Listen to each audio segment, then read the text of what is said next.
Okay, I've gone ahead and moved laterally to the next SQL server along the chain. Exactly the same process as this one.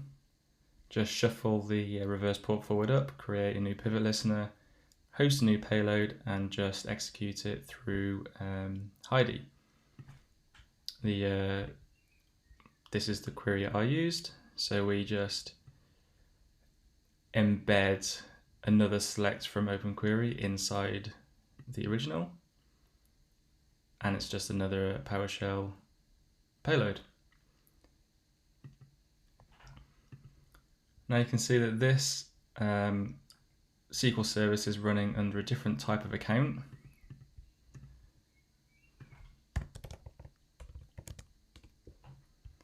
So this is NT Service, MS SQL, SQL Express.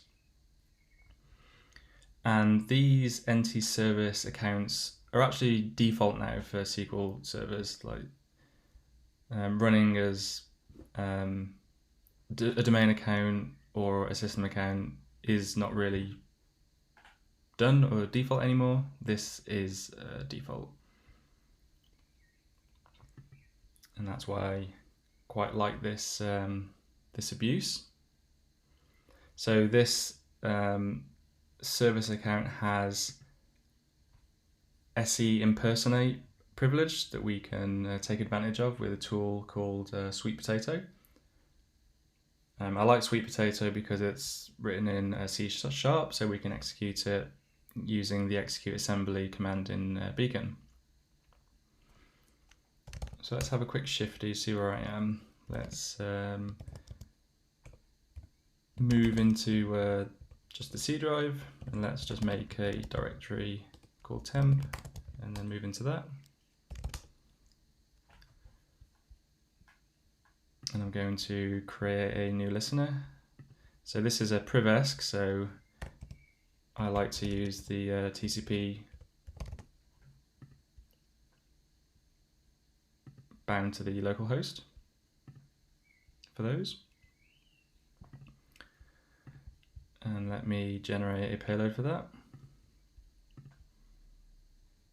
TCP local.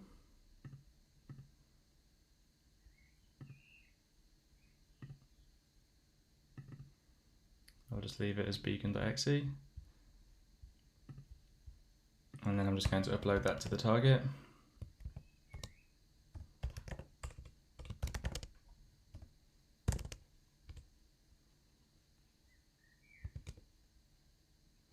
And now with execute assembly, we want to give it the process to execute. So this is just ctemp beacon.exe. And we're just going to let it run with the defaults.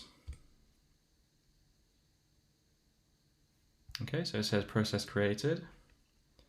And so we should be able to connect to it.